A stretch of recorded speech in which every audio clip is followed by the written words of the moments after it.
vamos a hablar sobre la transparencia y la poca apertura en el Poder Judicial. Hablamos de apertura en función a la ciudadanía. Y en ese sentido hemos invitado a Elodia Almirón. Ella es doctora en Ciencias Jurídicas, es candidata a ministra de la Corte Suprema de Justicia. Doctora, ¿cómo le va? Buenas noches. Buenas noches, Diego, y a tu audiencia. Para mí es un gusto compartir este momento contigo y con ellos. Gracias, muy amable. Gracias por venir, porque cuando hablamos de justicia, sí da la impresión que hay ciertos elementos que debemos analizar como sociedad e ir afinando la puntería cuando hablamos de justicia. En ese sentido, quiero comenzar, doctora, abordando contigo cuáles son los aspectos que desde tu óptica se debe mejorar en cuanto a la justicia. Bueno, yo creo que no hay fórmulas mágicas, Diego. Aquí un tema acuciante sigue siendo la cuestión del retardo en los procedimientos, ya sean civiles, penales, inclusive los propios procesos constitucionales.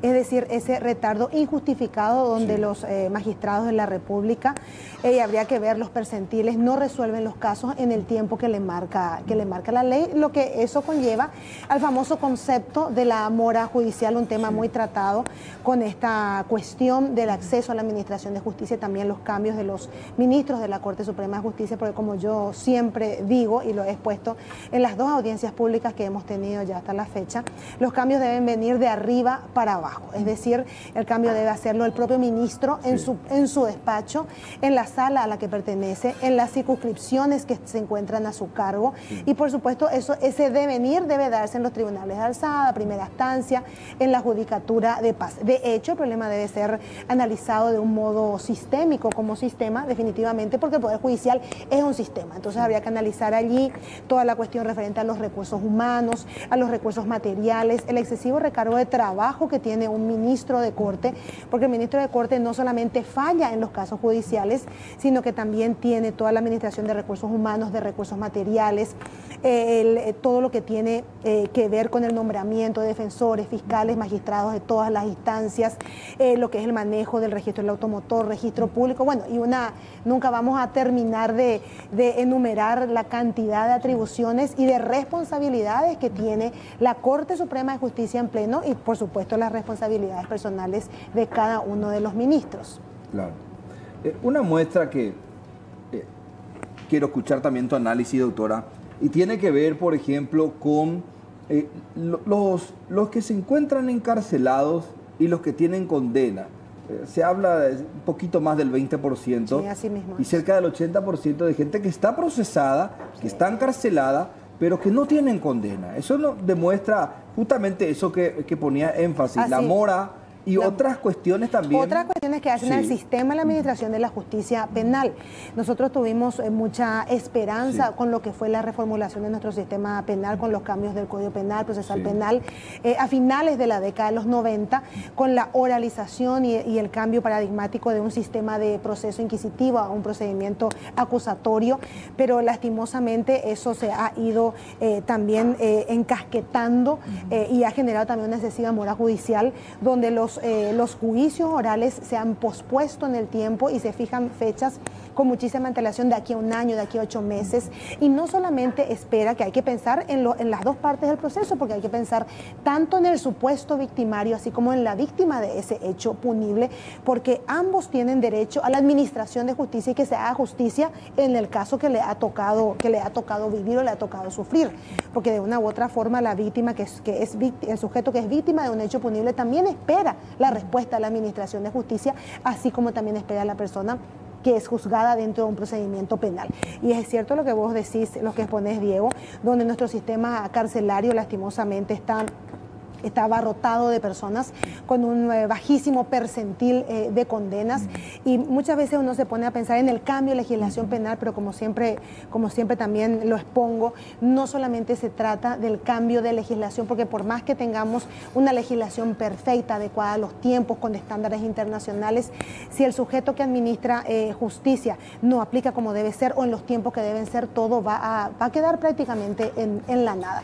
Y que es lo mismo que ha sucedido en los otros tipos tipos de procedimientos, como ser, por ejemplo, la posibilidad de la oralización del procedimiento civil, donde se pretende que ese procedimiento civil, donde también hay un excesivo recargo de trabajo, se pueda oralizar. Pero hay que repensar si cambiamos la legislación o cambiamos el procedimiento de selección o el mecanismo de trabajo de la Judicatura Nacional.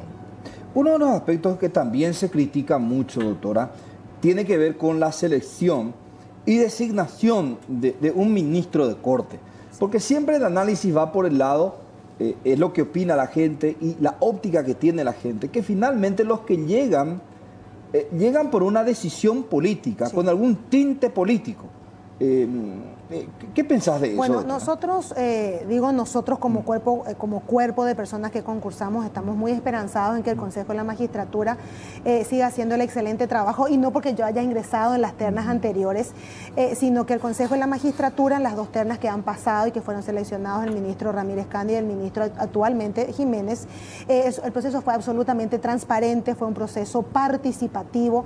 ¿Y qué me refiero con transparente? Que el Consejo eligió a los 6 mejores, y de hecho también el Senado de la República eligió al puesto número 1, con quien yo compartía terna, el ministro Ramírez Candia, conjuntamente con el otro postulante, el colega Martínez Simón, y de la otra terna eligió al número 2, que es el actual ministro Jiménez.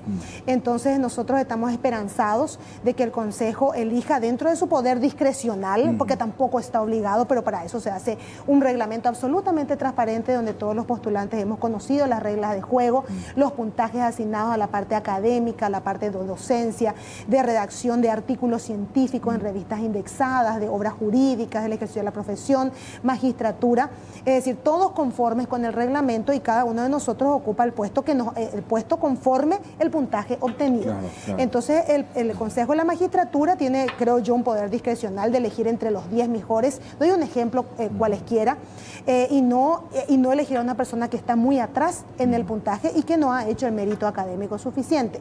Entonces, esa selección va a ser el próximo lunes 10, si Dios así lo permite, el lunes 10 de diciembre, el Día de los Derechos Humanos de la Declaración Universal, y totalmente esperanzados de que el Consejo de la Magistratura vuelva a generar ese proceso transparente y democrático, porque eso, ¿qué es lo que le otorga? Le otorga legitimidad también al ministro. Y es también muy cierto lo que vos exponés, de que es una selección con tinte político, eso no lo vamos a negar, si elige el Senado de la República con el visto bueno, con el acuerdo del señor presidente de la República, pero también nosotros los concursantes estamos esperanzados de que el Senado de la República vuelva a generar esa transparencia absoluta en elegir a los mejores con el visto bueno del señor presidente. A ver, doctora, ayúdanos a repasar los procesos. En este momento, vos ya participaste de la audiencia pública. Así mismo es. Y estás aguardando la conformación de las ternas. ¿Cuántas ternas se conforman? Se conforma una sola terna, que es el espacio que ha dejado el doctor Blanco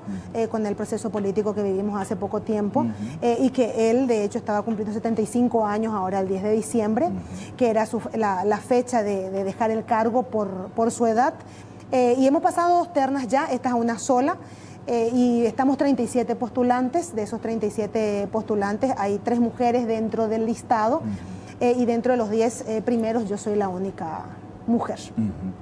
Y de acuerdo al sistema de puntaje deberían ser los 3 primeros, ¿verdad? Y si no son los 3 primeros, el Consejo tendría que aplicar el mismo procedimiento de las 2 ternas anteriores y elegir entre los 10 primeros, porque de lo contrario volveríamos a lo que ocurrió en selecciones pasadas, ¿verdad? Porque de todas formas, si el Consejo no nomina o no coloca en terna a los mejores, entonces no es que pierda credibilidad, pero de una u otra forma da que pensar desde el punto de vista ciudadano, y hablo no como una concursante, sino que como una ciudadana más. Claro, porque la gente lo que pide es gente en función al mérito, es decir, que se hagan las designaciones, los nombramientos y de hecho así está redactado el reglamento que nosotros hemos respetado, que ese reglamento de una u otra forma en algún momento tal vez pueda sufrir algunos o pueda tener algunos ajustes, porque todo es perfectible, vos lo sabés, Diego, nada es perfecto, todo es perfectible, pero hasta ahora yo creo que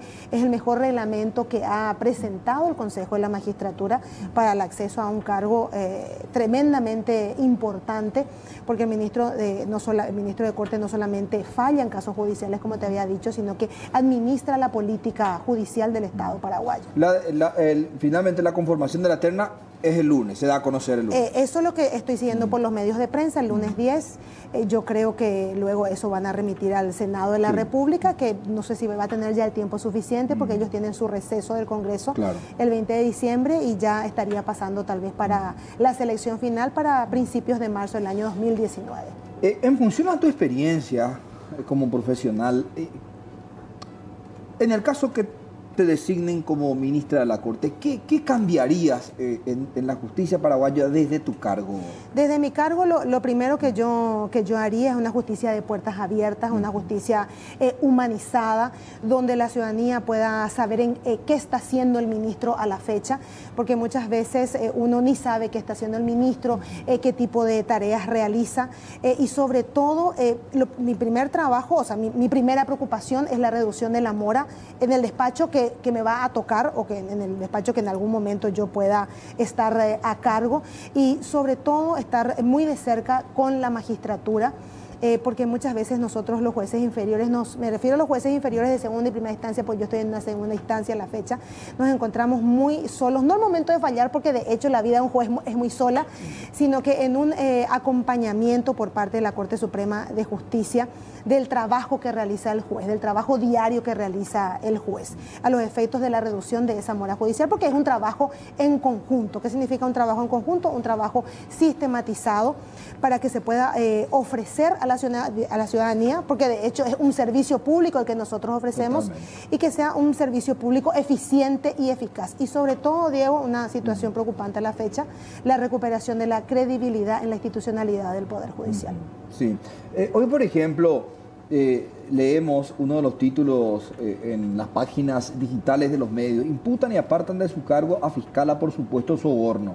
La fiscala Cristina Chamorro fue imputada y apartada de su cargo este lunes por la supuesta comisión de cohecho pasivo, luego de aparentemente haber solicitado a una mujer 95 millones de guaraníes para beneficiarla en un proceso penal. Al leer esta información, en el Poder Judicial, ¿se da esa autodepuración que requiere también ese órgano?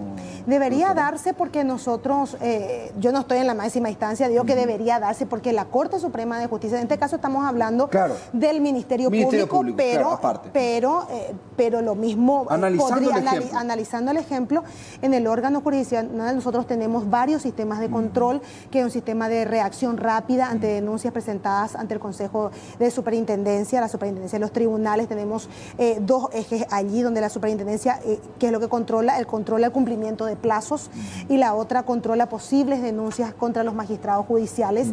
Y nosotros los magistrados, de hecho, desde la Corte Suprema de Justicia, en su control de superintendencia, también somos controlados por ellos. Cada tanto se realiza, o debería realizarse, auditorías de gestión. ¿Qué significa eso? De cómo se encuentra, no la forma en que está fallando el juez, porque de hecho la Corte no puede tener intromisión de cómo vos estás fallando como juez, porque para eso están los órganos de revisión, es decir, está la alzada de los juzgados de primera instancia y la sala civil y penal de los juzgados de segunda instancia, pero sí el cumplimiento de plazos. Y otro órgano extremadamente importante que ya no tiene ninguna relación con el Poder Judicial, que es el jurado de enjuiciamiento de magistrados, donde hemos visto la conducta llevada adelante por el jurado de enjuiciamiento de magistrados en estos últimos tiempos, donde ha tratado de ir depurando todas las causas de denuncias, llevando adelante enjuiciamientos contra magistrados y separándolos del cargo, porque para eso está el jurado definitivamente, porque la separación del cargo no la puede hacer la Corte Suprema de Justicia, sino que este otro órgano constitucional, que es el jurado de enjuiciamiento de magistrados, y que si bien es cierto, tiene una composición altamente política, porque tenemos 2 senadores, 2 diputados, pero es nuestro sistema constitucional republicano y lo debemos respetar. En todo caso, eso se podría ver más adelante. Mejorar, por supuesto, así como también existen tal vez críticas con respecto a la conformación del Consejo de la Magistratura, pero es un sistema republicano de participación altamente democrático, porque si nos ponemos a pensar en otros países, un ministro de Corte es no impuesto, pero sí es presentado al Congreso de la Nación o de la República por el presidente de la República. Sin embargo, o sea, es el candidato del presidente. Sin embargo, aquí la candidatura se da por un órgano colegiado de altísima representación, como es el Consejo de la Magistratura. Aprovechar la visita a la doctora que me decías posicionada en el puesto número 1 Número 1, sí, a la fecha. Número 1 dentro del ranking, porque en las anteriores externas yo estaba en el puesto 3 o 4, con los colegas actualmente ministros de Corte y otros colegas que están también allí, el doctor Marcos Con, el doctor Martínez Simón y otros colegas más, dentro de los 5 primeros lugares. ¿Actualmente qué función cumplís, doctor? Actualmente yo me desempeño, realmente mi lugar de origen es como miembro del Tribunal de Apelaciones, segunda sala, civil y laboral de Central con sede en San Lorenzo. Pero estoy cumpliendo funciones con desafectación de mi tarea en Central, aquí en Capital, en un tribunal primera sala laboral, terminando ya prácticamente este año y bueno, tratando de volver a mi casa, a mi origen, que es Central. La doctora está en el puesto 1, lo que de alguna manera equivale a muchos años de preparación, capacitación, es decir, exige un trabajo intelectual muy fuerte. Prácticamente no descansaste, doctora. Sí, prácticamente, pero bueno, yo me formé desde la academia, soy docente, porque de hecho esos son uno de los requisitos también muchas veces se realizan las críticas al reglamento donde se le da puntaje a la academia desde el grado, pero no nos olvidemos que la academia desde el grado también requiere mucho esfuerzo. Totalmente. A la fecha yo me desempeño como profesora titular por concurso de mérito y oposición en la Facultad de Derecho de la Nacional, profesora titular en Derechos Humanos y profesora adjunta también por concurso de oposición en la Cátedra de Derecho Constitucional.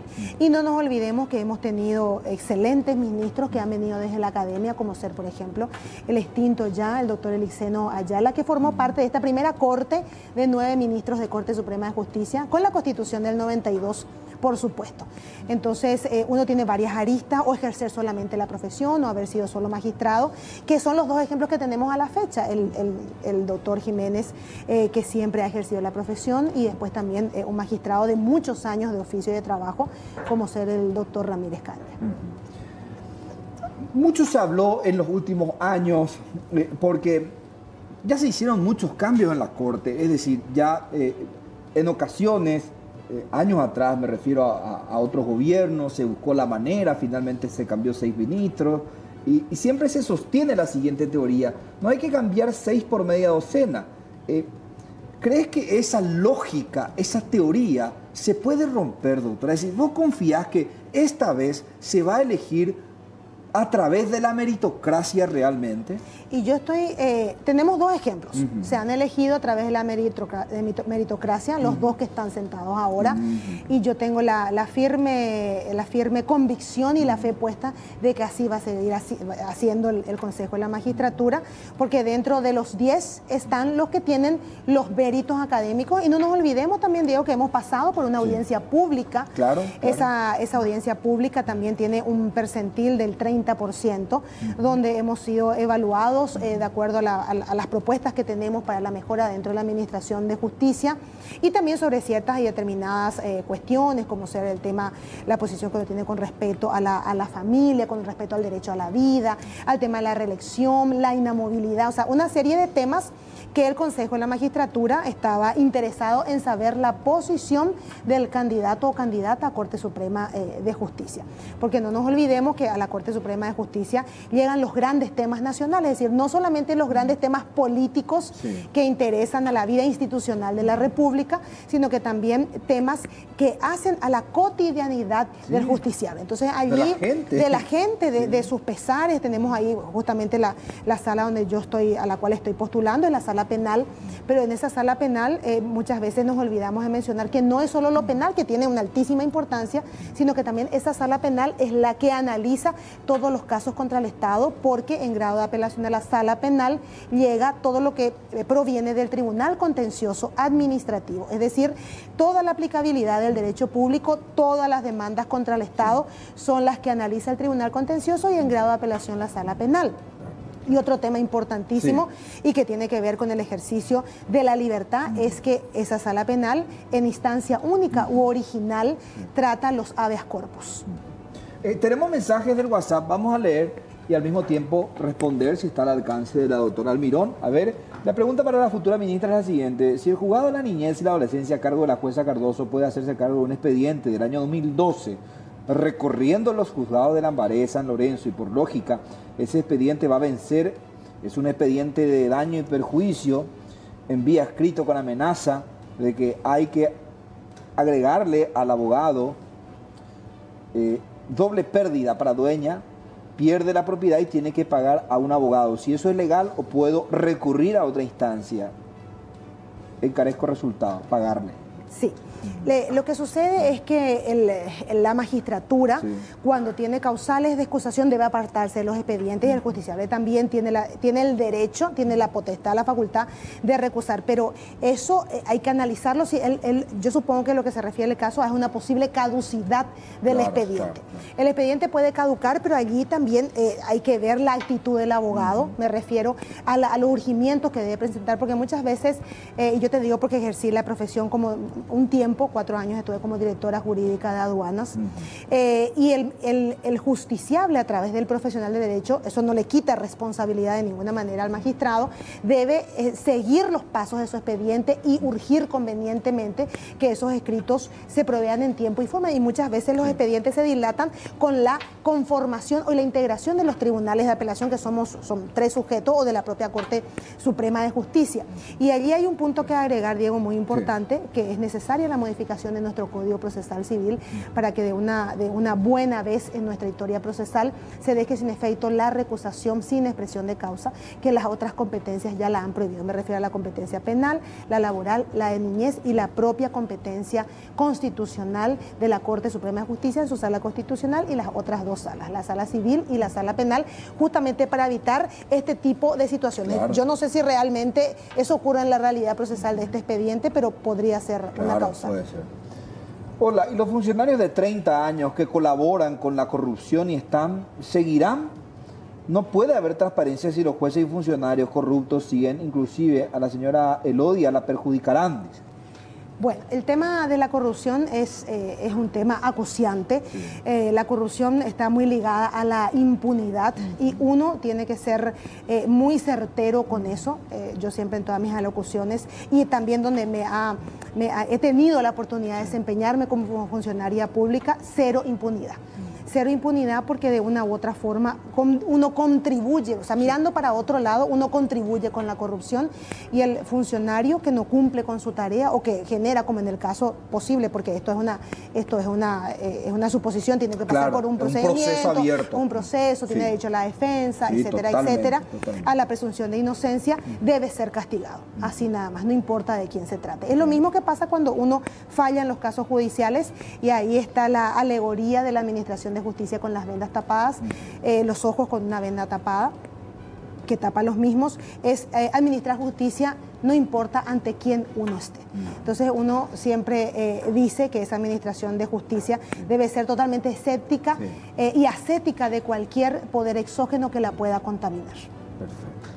A ver, buenas noches. Las chicanas o procesos judiciales a los políticos y delincuentes, ¿cómo mejorar? Otra pregunta, ¿produce confusión entre los funcionarios de los ministerios la edad de jubilación en comparación a los ministros de la Corte? 65 años para funcionarios y para los ministros 75 años. Sí, bueno, las chicanas en los procesos judiciales, hay muchísimas chicanas. Una de ellas es la que estábamos mencionando, el tema de la recusación sin causa, el alargamiento de los plazos, y eso para buscar la caducidad. Claro, para buscar la caducidad, y esa caducidad o la prevención en lo laboral puede producir también la prescripción del derecho. O sea, habría que analizar en un contexto sistematizado. Pero esa chicana judicial o el mal comportamiento del profesional o del justiciable dentro del expediente, eso debe ser atacado por el propio juez, porque el juez tiene sus herramientas, y la propia parte también, porque ahí está el concepto del litigante de mala fe o el ejercicio abusivo del derecho, donde el propio juez le puede imponer una sanción al abogado. Y luego está también el sistema de control, ese es otro trabajo de la Corte Suprema de Justicia, de los abogados en el ejercicio de la profesión, porque no nos olvidemos Recordemos que la Corte Suprema de Justicia es la que otorga matrícula al profesional del derecho. Es decir, está todo dentro del sistema, pero hay que aplicar, Diego, hay que usarlo, definitivamente. Y con respecto a la edad de jubilación, nosotros tenemos la ley, la de los 65 años, pero el tema de la edad límite de un ministro de Corte está en la propia Constitución, sí, que eso también genera una confusión en lo que hace a la inamovilidad de los magistrados, si un ministro debe ir hasta los 75 años o solamente son 5 años constitucionales, precisamente por ese error en la redacción de nuestro texto constitucional. Doctora Mirón, muchísimas gracias. Gracias. Un último y breve mensaje. Solo una confianza plena en el trabajo del Consejo de la Magistratura, de que realice su trabajo conforme a derecho y a lo que la ciudadanía espera.